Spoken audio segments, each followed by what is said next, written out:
Hana Kim pressed her face against the cold metal wall of the space station. The other students from her class were looking at the safe displays in the main medical center, but Hana wanted to see something more interesting. She had always been curious about things that others found scary. The 16-year-old girl slipped away from her group while her teacher was busy explaining how alien healing machines worked. Hana walked down a long hallway that most people avoided. The lights here were dimmer and the air felt different. She could hear strange sounds coming from behind thick doors. At the end of the hallway, Hana found what she was looking for. Through a large window, she could see into the emergency medical bay. Her eyes went wide when she saw what was inside. A huge creature lay on a medical table that was 3 times bigger than any she had seen before. The beast was covered in black scales that looked like armor. Even lying still, it was 12 feet long and 4 feet wide. Its claws were as long as kitchen knives and sharp enough to cut through metal. This was a Vorthak, one of the most dangerous creatures in the galaxy. But Hana was not looking at the claws or the scales. She was looking at the creature's face. Even though it was barely breathing, she could see something in its half-open eyes. It looked sad and tired, not angry or mean like everyone said these creatures were. Inside the medical room, 2 adults were having a loud argument. Dr. Veleth was a tall alien with skin that looked like blue crystal. She was the best doctor on the space station. The other person was Commander Brix, a short man with gray hair who ran the station. "You have to help it," Commander Brix said, pointing at the dying creature. "We found it in a broken ship. It was asking for help." Dr. Veleth shook her head. Her crystal skin flashed red with anger. "I will not treat a Class X predator without proper safety equipment. Do you know what these things can do? They destroyed 7 whole planets. They killed millions of people." "But it's dying," the commander said. "Look at it. The thing can barely breathe." "Good," Dr. Veleth replied coldly. "Maybe the galaxy will be safer with 1 less Vorthak in it." Hana felt her heart break when she heard those words. She watched as the creature's chest moved up and down very slowly. Strange lights under its scales were getting dimmer with each breath. The creature was dying, and the doctor would not help it. "The safety rules are clear," Dr. Veleth continued. "No treatment for Class X predators without full containment. The special equipment will not arrive for 6 hours. This thing will be dead by then." "So you're just going to let it die?" Commander Brix asked. "Yes," the doctor said. "And you should be happy about it. These creatures are killing machines.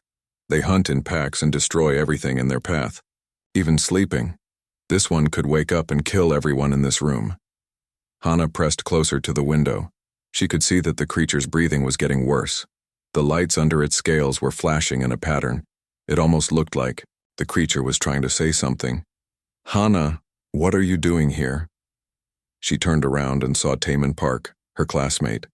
He was the commander's nephew and always tried to act like he knew everything. Behind him was their teacher, So Young, Choi, who looked worried. "You should not be here," So Young said. "This area is dangerous. Come back to the group right now." But Hana could not move. She pointed at the window. "They're going to let it die." Taman looked through the window and stepped back quickly. "That's a Vorthak. Those things are monsters. My uncle told me stories about what they do to people." "But look at its eyes," Hana said. "It's not a monster. It's scared and hurt." So Young grabbed Hana's arm gently. "These creatures are very dangerous. The doctors know what they're doing. We need to go back to the safe area." Through the window, they could see more people entering the medical bay. Jinwoo Lee, the station's security chief, was talking to Dr. Veleth. He was a big man with scars on his face from old battles. "You made the right choice, Doctor," Jinwoo said. "I lost my brother in the Vorthak attack on Kepler 442b. These things don't know mercy. They kill for fun." "But what if we're wrong?" Commander Brix asked. "What if this one is different?" Jinwoo laughed, but it was not a happy sound. "Different? I've seen what happens when people think Vorthak are different. I've seen the bodies. Children, old people, everyone. These creatures don't care who you are." Dr. Veleth nodded. "The rules exist for good reasons. Too many medical stations have been destroyed by people who thought they could help dangerous creatures. I will not risk the lives of everyone on this station for one dying predator. Hana watched as the creature's breathing became even slower. The lights under its scales were barely flickering now. She realized she was watching something die and no one cared enough to help it. "We're leaving," So Young said firmly. She started to pull Hana away from the window, but Hana had seen something the adults missed. When the creature moved its head, slightly she could see old scars on its body. These were not battle wounds from fighting, they looked like cuts made by medical tools. Someone had been hurting this creature for a long time. "Wait," Hana said. "Look at its scars. Those aren't from fighting. Someone was cutting it." Taemin looked where she was pointing. "So what? It probably deserved it." "No creature deserves to be tortured," Hana said quietly. Inside the medical bay, Dr. Veleth was making her final decision. "I'm sealing this room. No one goes in or out. We'll let nature take its course. Guards will be posted to make sure no one tries to interfere." The creature's lights flickered one more time, then went almost completely dark. Hana felt tears in her eyes as she watched the Vorthak slowly dying.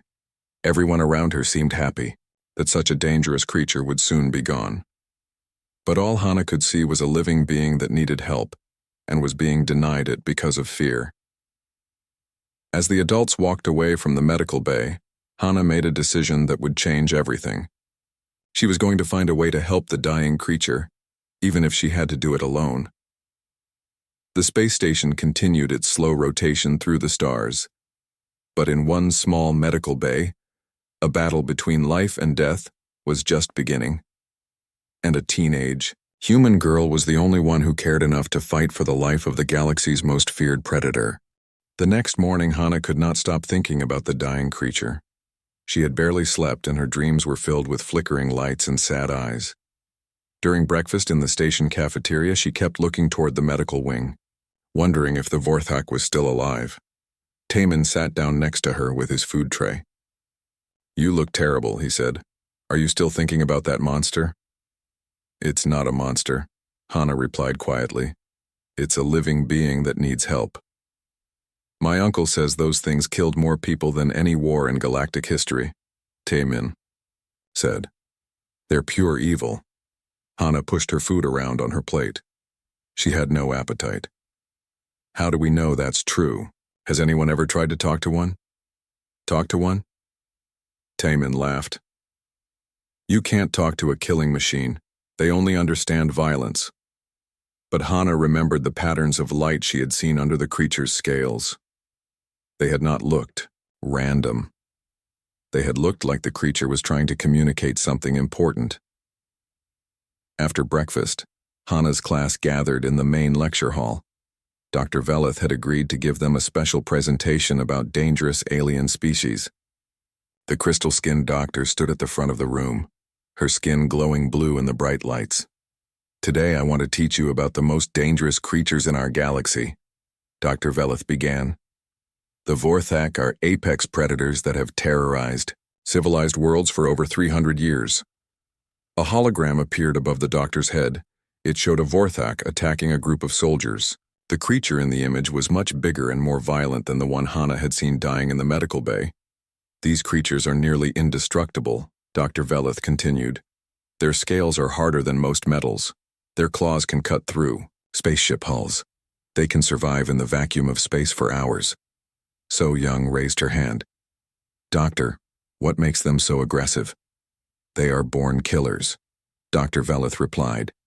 "They have no emotions except hunger and rage. They hunt in packs and show no mercy to their prey. Even their young are dangerous from birth." Hana felt uncomfortable listening to these words. "But doctor," she said, raising her hand, "what if they're just misunderstood? What if they attack because they're scared or protecting something?" The room went quiet. Dr. Veleth's crystal skin flashed red with anger. "Miss Kim, these creatures destroyed the colony on Kepler 442b. 50,000 people died in that attack. Men, women, children, all killed by a pack of 6 Vorthak." Jinwoo Lee, who had joined the presentation, stepped forward. His face was hard and sad. "My brother was stationed on that planet," he said.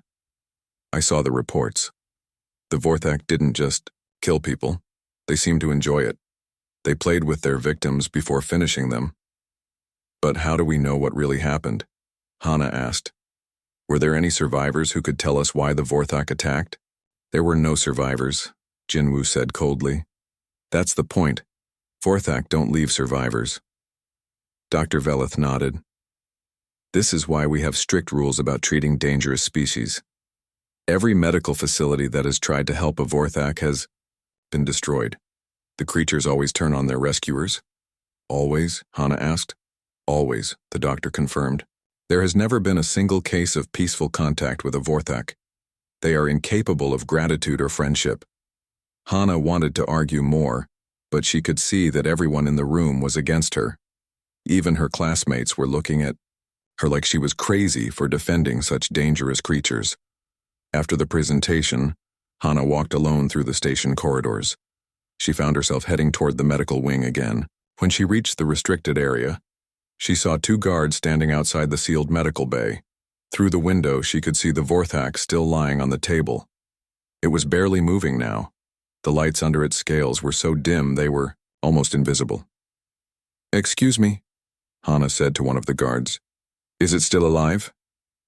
The guard, a young woman named Yoonji, looked surprised. "Just barely. It probably won't last much longer." "Can I go in and see it?" "Absolutely not," the other guard, an older man named Dong Ho, said firmly. "That area is sealed by direct order of Dr. Velith. No one goes in until the creature is dead." Hana pressed her face to the window again. The Vorthak's eyes were closed now, but she could still see its chest rising and falling very slowly. "It looks so peaceful," she said softly. "Peaceful creatures don't destroy planets," Dong Ho replied. "That thing is a killer even if it doesn't look like one right now." "But what if you're wrong?" Hana asked. "What if it's not what everyone thinks it is?" Yoonji looked at the dying creature through the window. For a moment, her expression softened. "I sometimes wonder the same thing," she admitted quietly. "But orders are orders." That evening, Hana sat in her small student quarters staring at her computer screen. She had been researching everything she could find about Vorthak biology and behavior. Most of the information came from military reports and medical studies, done on dead specimens. But buried deep in the research files, she found something interesting. A scientist named Dr. Park had written a paper 20 years ago suggesting that Vorthak bioluminescence might be a form of complex communication. The paper had been rejected by every major scientific journal. Dr. Park had studied the light patterns found on dead Vorthak and noticed they were too complex to be random. He believed the creatures might have been trying to communicate, but no one had ever tried to understand what they were saying. The paper had been buried and forgotten. Dr. Park had lost his funding and his reputation for suggesting that Vorthak might be intelligent. Hana read the paper 3 times. If Dr. Park was right, then the dying creature in the medical bay wasn't just suffering. It was trying to tell them something important. She looked at the time. It was almost midnight. The station would be quiet now, with only essential staff on duty. Most people would be sleeping. Hana made a decision that would change her life forever. She was going to find a way into that sealed medical bay. She was going to try to understand what the Vorthak was trying to say with its fading lights. Even if it killed her, she had to try. Because if everyone was wrong about these creatures, then the galaxy was making a terrible mistake. And if they were right, at least one person would have tried to show compassion to a dying being. Hana quietly gathered some basic medical supplies from her first aid kit and prepared to break every rule on the station. At 2 in the morning, the space station was quiet except for the soft humming of machines keeping everyone alive. Hana crept through the dark corridors, her heart beating so loud she was sure someone would hear it. She had spent hours studying the station's layout on her computer. There were maintenance tunnels that connected all the major sections. If she could find the right access point, she might be able to reach the medical bay without going through the guarded main entrance. Hana found the maintenance hatch she was looking for in a storage room near the cafeteria. The metal cover was heavy, but she managed to lift it quietly. Below was a narrow tunnel with pipes and cables running along the walls. The tunnel was cramped and dark. Hana had to crawl on her hands and knees, using the light from her phone to see where she was going. The air was warm and smelled like metal and cleaning chemicals. After 20 minutes of crawling, she found another hatch above her head. According to her mental map, this should open into the medical wing. She pushed it up slowly and peeked out. The medical wing was empty and dimly lit. Emergency lighting cast long shadows on the walls. Hana climbed out of the tunnel and closed the hatch behind her. She was now in restricted territory, but there was no going back. She made her way to the sealed medical bay where the Vorthak was dying. The guards were gone, probably because they thought the creature would be dead by now. Through the window, Hana could see that the medical table was still. For a terrible moment, she thought she was too late. Then she saw it, a faint flicker of light under the creature's scales. The Vorthak was still alive, but barely. Hana found the door controls and used her student access card. She expected alarms to go off, but the system was in night mode. The door slid open silently. The medical bay was cold and filled with the smell of antiseptic. The Vorthak lay motionless on the huge table, its massive body looking smaller somehow in the dim light. Its breathing was so shallow that Hana had to look closely to see its chest moving. She approached the creature slowly, her hands shaking with fear and excitement. This close, she could see details that had been hidden from the window. The creature's scales were not just black, they had deep blue and purple colors that shifted in the light. But what caught her attention were the scars. The creature's body was covered with old wounds that had healed badly. These were not battle scars from fighting other creatures. They were precise cuts, the kind made by medical instruments. Someone had been cutting pieces from this creature while it was alive. They had been harvesting its organs, probably for illegal medical research. The Vorthak had not escaped from battle. It had escaped from torture. Hana felt sick to her stomach. No wonder this creature was afraid of medical facilities. It had probably been tortured in places just like this one. "I'm sorry," she whispered to the unconscious creature. "I'm so sorry for what they did to you." The Vorthak's eyes opened slightly at the sound of her voice. Instead of the rage and violence everyone expected, Hana saw intelligence and pain. The creature was aware of her presence, but it was too weak to move. Slowly, carefully, Hana began to examine the creature's wounds. She had taken advanced biology classes and knew basic first aid, but this was far beyond anything she had studied. Still, she had to try. The worst wounds were on the creature's side, where someone had cut away sections of its bioluminescent organs.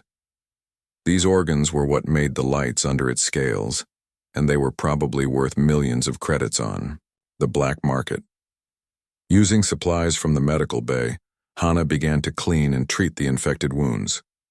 She worked slowly and gently, talking to the creature in a soft voice as she worked. "I know you're scared," she said as she applied healing gel to a deep cut. "Everyone thinks you're a monster, but I can see you're not. You're just hurt and afraid." As she worked, something amazing happened. The creature's bioluminescent organs began to pulse with soft light. At first, Hana thought it might be a sign of aggression, but the pattern was gentle and rhythmic. She realized the lights were matching her heartbeat. The creature was synchronizing its bioluminescence with her pulse, something that Dr. Park's research had suggested was a sign of trust and peaceful intention. "You can understand me, can't you?" Hana asked softly. The lights pulsed brighter for a moment, then settled back into the gentle rhythm. It was like the creature was saying yes. For the next 3 hours, Hana worked to stabilize the Vorthak's condition. She gave it fluids through an IV, treated its infected wounds, and used the medical bay's equipment to monitor its vital signs. The creature remained conscious but calm throughout the treatment. Its eyes followed Hana as she moved around the table, and its bioluminescent organs continued to pulse in harmony with her heartbeat. As dawn approached, the creature's breathing became stronger and more regular. Its wounds had stopped bleeding, and the infection seemed to be responding to the antibiotics Hana had administered. But Hana knew her time was running out. Soon, the day shift would arrive, and Dr. Veleth would discover what she had done. She would probably be arrested and expelled from school. The Vorthak would likely be killed immediately. "I have to go," she told the creature. "But I'll try to come back. I'll try to help you." The Vorthak's lights pulsed in a complex pattern that somehow conveyed gratitude and sadness. It understood that she was leaving, and it was grateful for her help. As Hana prepared to leave, she made a discovery that would change everything. Hidden under some medical equipment, she found a data pad that had been left behind by whoever had tortured the creature. The pad contained shipping records and communication logs. As Hana read through them, she realized the truth was even worse than she had imagined. The Vorthak attacks on colonies had not been random acts of violence. They had been rescue missions. The creatures were trying to save their captured family, members from organ harvesters. Every attack had been focused on illegal medical facilities that were torturing captured Vorthak. The galaxy had been fighting a war against creatures who were only trying to save their loved ones from a fate worse than death. Hana copied the files to her own device and prepared to leave the medical bay. She had evidence that could change how the galaxy viewed the Vorthak species. But first she had to survive long enough to share it. As she reached the door, she heard footsteps in the corridor outside. Dr. Veleth's voice was getting closer. "Check the medical bay first," the doctor was saying. "I want to confirm that creature is finally dead." Hana looked back at the Vorthak one more time.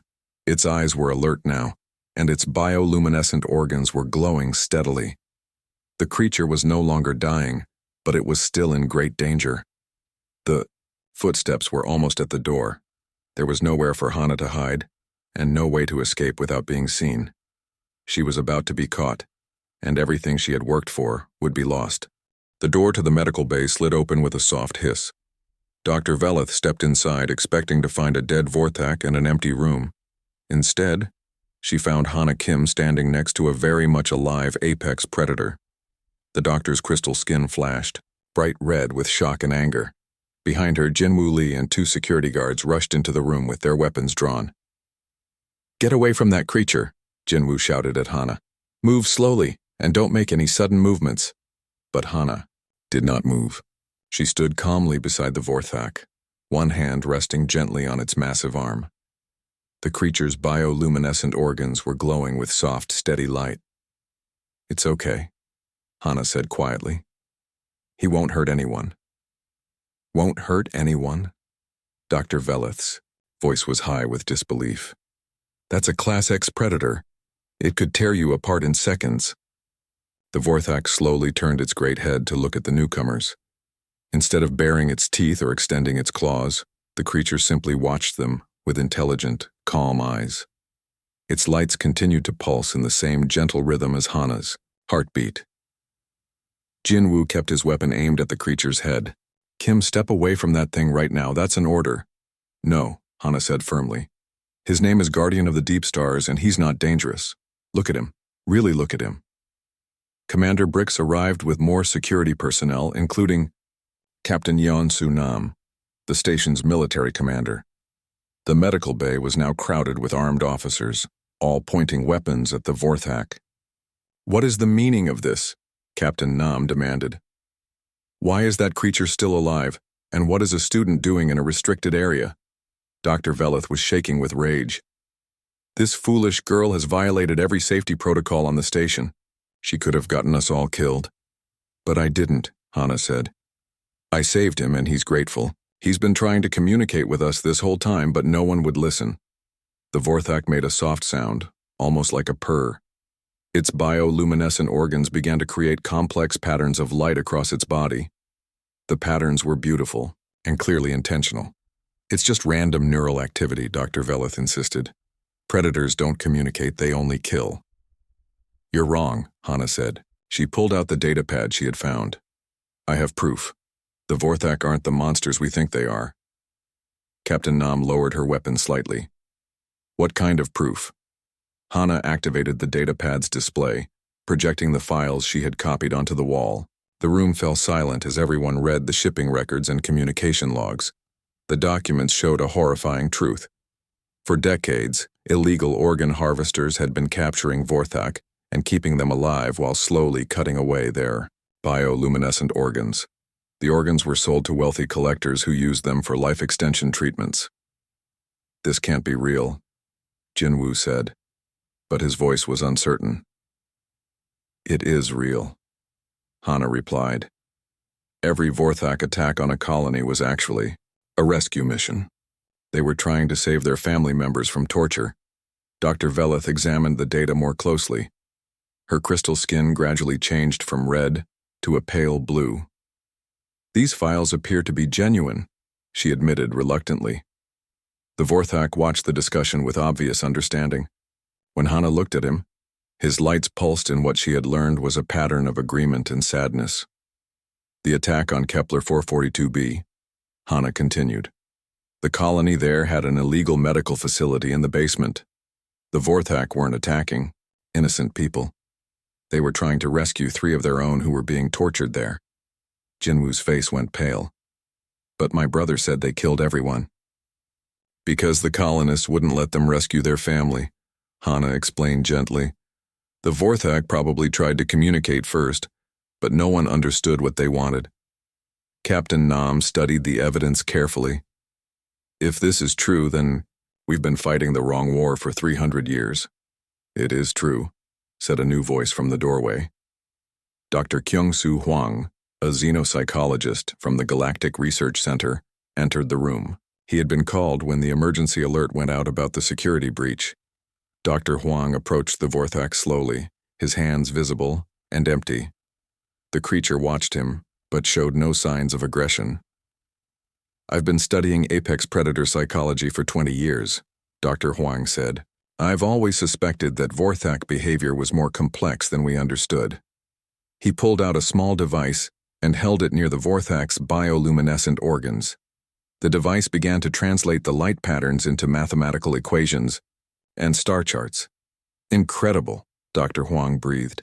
"This creature is showing us stellar navigation data. It's trying to tell us where its people are located." The Vorthak's lights pulsed brighter when it realized the doctor understood its communication.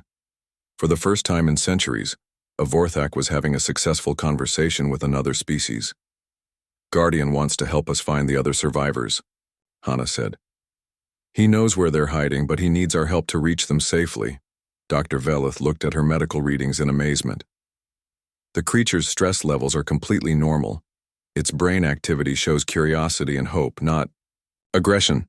"But what about all the stories?" Jinwoo asked. "The destroyed colonies, the deaths?" "Fear and desperation," Dr. Hwang explained. "Imagine if someone was torturing your family, and every time you tried to ask for help, people shot at you instead. Eventually, you might resort to violence too." The room was quiet as everyone absorbed this information. Everything they had believed about the Vorthak species was wrong. They weren't monsters. They were victims. Captain Nam made a decision that would change galactic history. "Lower your weapons," she ordered her security team. "We're not dealing with a predator. We're dealing with a refugee." The Vorthak seemed to understand the gesture. Its bioluminescent organs created a pattern that Dr. Hwang's device translated as gratitude and peace. "What happens now?" Commander Brix asked. Hana looked at Guardian, who was now sitting up on the medical table. His wounds were healing well and his eyes were bright with intelligence and hope. "Now we help him find his people," Hana said. "And we try to undo 300 years of misunderstanding." Dr. Veleth approached the Vorthak cautiously. "I owe you an apology," she said to both the creature and to Hana. "I let fear override my duty as a healer." Guardian's lights pulsed in a pattern that meant forgiveness and understanding. The medical bay that had been a place of death and fear just hours ago was now becoming a place of hope and new beginnings. But Hana knew this was just the start of a much larger journey. There were other Vorthak scattered across the galaxy, hiding, in fear from the species that had persecuted them. It would take time and patience to find them all and convince them that not all aliens were their enemies. But for the first time in 3 centuries, there was hope for peace between the Vorthak and the rest of the galaxy. And it had all started with one teenage girl who refused to let fear win over compassion. 3 months later, Hana Kim stood in the redesigned medical bay of Space Station Epsilon 7. The room looked completely different now. The walls were painted in soft colors, and the equipment had been modified to accommodate creatures of all sizes. Above the main entrance, a sign in 12 different languages read, "Compassion before classification." Guardian of the Deep Stars was much stronger now. His scales had regained their natural luster, and his bioluminescent organs glowed with healthy, vibrant patterns. He had grown to trust the medical staff, but he still preferred to have Hana nearby during treatments. "The translation device is working perfectly," Dr. Huang reported as he adjusted the machine that converted Guardian's light patterns into words. "We can now understand about 80% of Vorthak communication." Guardian's lights pulsed in response, and the device spoke in a calm, mechanical voice. "Gratitude for patience. Learning your spoken words is difficult but rewarding." Dr. Velith, who had become Guardian's primary physician, checked his vital signs with equipment specially designed for Vorthak physiology. "Your recovery has been remarkable," she told him. "The damage from your captivity is almost completely healed." "Healing comes from kindness, not just medicine," Guardian's lights replied through the translator. Over the past months, Guardian had shared the true history of his species with the research team. The Vorthak had once been a peaceful civilization that lived on ocean worlds in the outer rim of the galaxy. They were master navigators who helped other species explore dangerous space routes. But their valuable bioluminescent organs made them targets for illegal harvesters.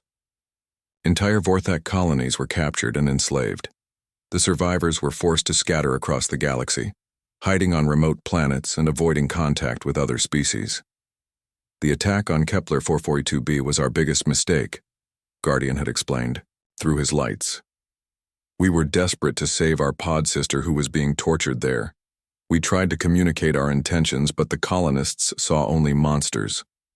The truth about that attack had spread throughout the galaxy, changing public opinion about the Vorthak species. Jinwoo Lee, who had lost his brother in that incident, had become one of Guardian's strongest supporters. "I was wrong about your people," Jinwoo had told Guardian during one of their conversations. "My anger blinded me to the truth. I want to help make up for the harm we've caused." Today was a special day. Guardian had finally been able to contact other Vorthak survivors using the station's communication array. 3 small ships were approaching the station, carrying members of Guardian's pod who had been hiding in an asteroid field for over 50 years. Hana watched through the observation deck as the Vorthak ships docked with the station. She felt nervous and excited at the same time. This would be the first peaceful meeting between Vorthak and other species in over a century. Guardian stood beside her, his lights pulsing with anticipation and joy. "Pod family comes home," his translated voice said. "First time in decades not hiding in cold, dark places." Captain Nam joined them at the observation deck. She had become the official liaison between the station and the Vorthak, helping to coordinate rescue missions to find other survivors. "We've located 17 more Vorthak hiding throughout the galaxy," she reported. "Most are willing to make contact now that they know Guardian is safe." The airlock opened, and 3 Vorthak emerged. They were smaller than Guardian, with different patterns of scales and bioluminescent organs. One appeared to be very old, with scars that told stories of long hardship. The other 2 were younger, probably Guardian's offspring. Guardian's lights exploded in complex patterns of joy and relief. The other Vorthak responded with their own light displays, creating a beautiful symphony of colors in the docking bay. "Family reunion," Dr. Huang said with a smile. "It's beautiful to watch." The Vorthak spent hours communicating through their bioluminescent language, sharing stories and experiences from their long separation. Hana could see the healing power of their reunion, not just for Guardian, but for his entire pod. Later that day, the Vorthak agreed to meet with representatives from various galactic governments. The meeting took place in the station's main conference room, which had been modified to accommodate the large creatures. Ambassador Kenji from the Galactic Council spoke first. "On behalf of the Council, I want to formally apologize to the Vorthak, people, for the centuries of persecution you have endured. We failed to understand your true nature, and innocent beings suffered because of our ignorance." Guardian translated for his pod family, then responded, "Apology accepted with grateful hearts. We understand that fear makes people act without wisdom. We also made mistakes in our desperation." "What do your people want now?" Ambassador Kenji asked. "How can we help repair the damage that has been done?" The Vorthak communicated among themselves. For several minutes, their lights creating intricate patterns across their bodies. Finally, Guardian spoke for them all. "We want what all beings want: safety for our families, freedom to live without fear, and the chance to contribute something positive to the galaxy. We are skilled navigators and healers. We wish to share our knowledge with those who would welcome it." Dr. Velith stepped forward. "The medical community would be honored to learn from your healing techniques. Your bioluminescent organs have remarkable regenerative properties." "We will teach freely," Guardian replied. "No more harvesting, no more slavery. Knowledge shared willingly helps everyone." Ambassador Kenji nodded. "The Council will establish protected colonies for Vorthak survivors. We will also create new laws to prevent the illegal harvesting of any sentient species." Over the following weeks, more Vorthak survivors arrived at the station. Each reunion was emotional and healing. Some of the survivors had been alone for decades, believing they were the last of their kind.